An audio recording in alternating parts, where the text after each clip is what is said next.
Bienvenido al podcast de Top Real Estate, donde hablamos de emprendimiento, negocios, anécdotas, tips, el podcast de Top.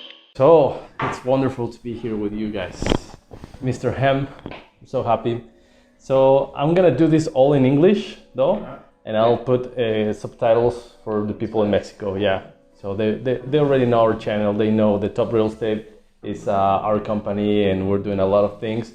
So, right now I'm here in Costa Rica, and Jon is a friend of mine, and he's in the real estate business, and well, you guys, it's amazing what you do here, and what we want to do is to take a chance of my vacation to talk about a little business, right? You do the real estate business here in Costa Rica, I do the real estate business in Mexico, so I'm shocked about how different it is.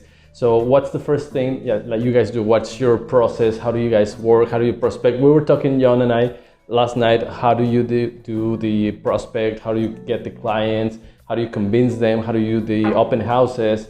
If you can talk about whatever you guys feel, it's okay. It's a vacation trip, but we just would love to hear about you guys, right? So, here we go. You gave me the microphone first. How do we market?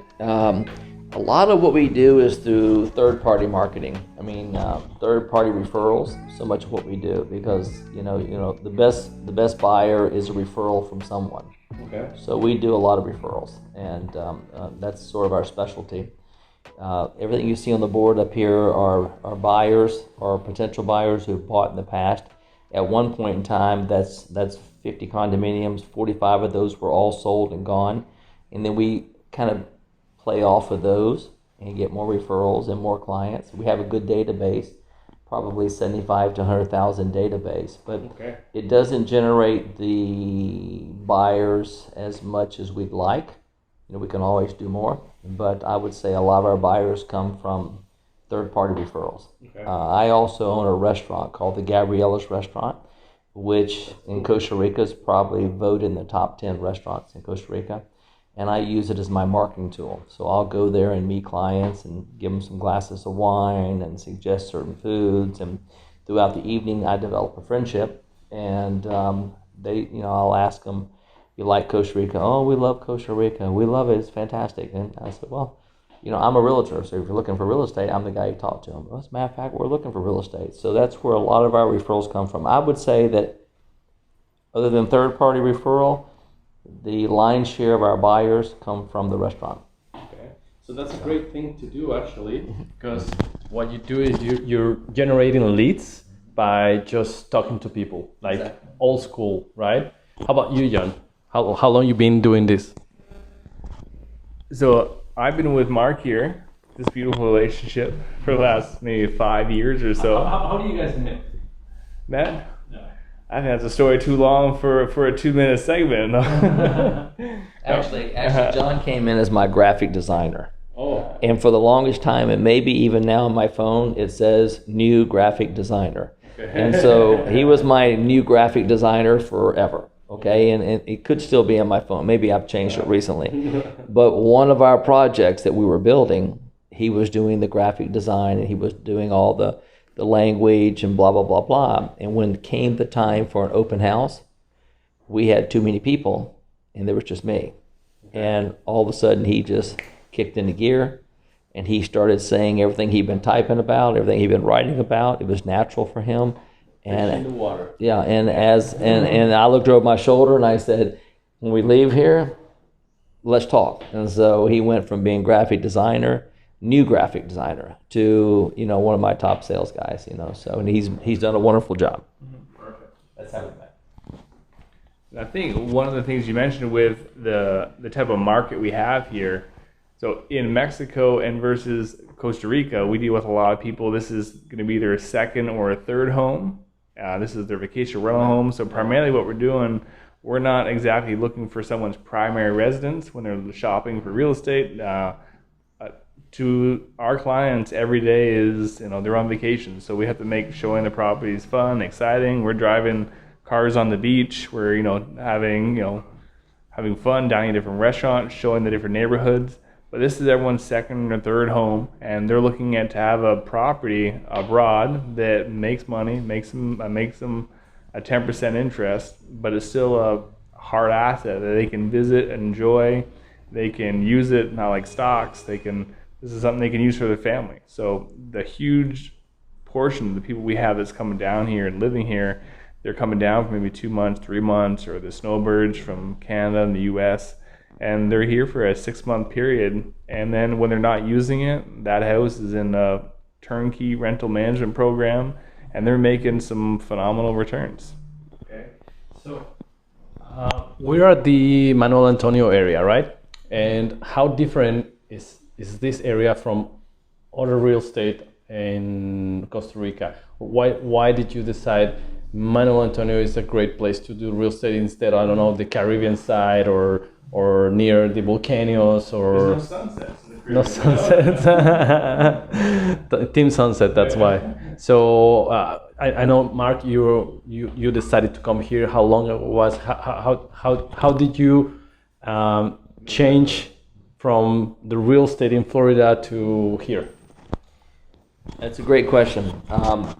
For starters, in 2008, I just got married, and I married a young lady from Colombia, from Bogota, and real estate sales was easy. Anyone could be a realtor in Florida, and most of your Hooter girls were realtors, okay? And I had to compete with that, unfortunately, and but you did the best you could, you know, so. But we get married, and I think I went from a $38 million year in sales to $1 million year in sales when the real estate market burst. It changed in 2008. When 2008 happened, I realized there has to be a change. And so I started looking at all the different markets. I looked at Mexico, I looked at Puerto Rico, I looked at Washington, D.C., because that seems to be the same regardless if it's Republican or if it's Democratic. And the more I read about Costa Rica, the more I liked it. I had never been to Costa Rica. I'd been married for only, at that time, I'd only been married for maybe a year, and I had a 2-month-old baby. And so I said to my wife, I said, why don't we consider going to Costa Rica? Everything I see about it, I like it. I came to Costa Rica, had a wonderful opportunity, came to Costa Rica. Didn't know where to end up in Costa Rica, but I had like 2 weeks to travel the country, and we ended up back in Manuel Antonio. Manuel Antonio is unique because it's where the rainforest meets the ocean. It's unique in that we have macaws, we have toucans, we have 3 different species of monkeys, we have jaguars, and we have cougars. It's just ocelots. It's just a beautiful, unique place as far as the environment goes. We sit on the Pacific Ocean, but from a business standpoint, it's very unique. It's a very captive audience of people, predominantly tourism, like he says. I would say that 90% of our business is tourism, and our nightly room rates and our occupancy are parallel to New York City. By that I mean this, our nightly room rate I think runs from about $340 to about $1,900 per night, per room, and our occupancy runs about 65 to 85% year-round average occupancy. And on average, every year we turn away about 10,000 bed nights because we have a huge demand, but we don't have a supply. And so we're in the process of building 72 new condominiums on the ocean. As John mentioned, they're going to be cash cows. They're going to make a lot of money for people. Mexican people, this is a great investment opportunity for them. Costa Rica is considered the Switzerland of the Americas, so it's a very safe environment. In Manuel Antonio, other than one situation that's still unresolved, I don't think we've had a homicide in 17 years. Yeah. So it's a very, very unique place. It's a wonderful place to raise a family. I've got my wife now and 2 beautiful little girls, one born here, one 3 months old, like I said, when we came. I love Manuel Antonio, and that's why I'm here. So back in Mexico, what we do to generate leads is kind of the same what you guys do in case of buyers. In the case of sellers, people that are actually selling their homes, in Mexico City, we sell a lot of used homes, right? And there's a lot of new market, like developers building new projects and condos and stuff. Usually they don't give you the exclusive to sell, right? And I was talking to Jon, and he told me that you guys actually have the direct contact with the developers, and you get exclusive, right? So in terms of the seller, how is this process? Because you get a lot of people and buyers from other countries. How is the law here to actually do that? Because, for example, in Mexico or in Canada, if you're foreign or you are, I don't know, if I want to buy a home in Canada and Mexican, I'm gonna get a tax, right? How does that work here in terms of closure? You have the seller, and then you're gonna close the deal and the title. How does that work? How different is it from like the States? Because you said in Florida also it's easy, because everyone does or used to do real estate, right? But I know in the States you need a license, right? Do you need a license here in Costa Rica? No, it's not required.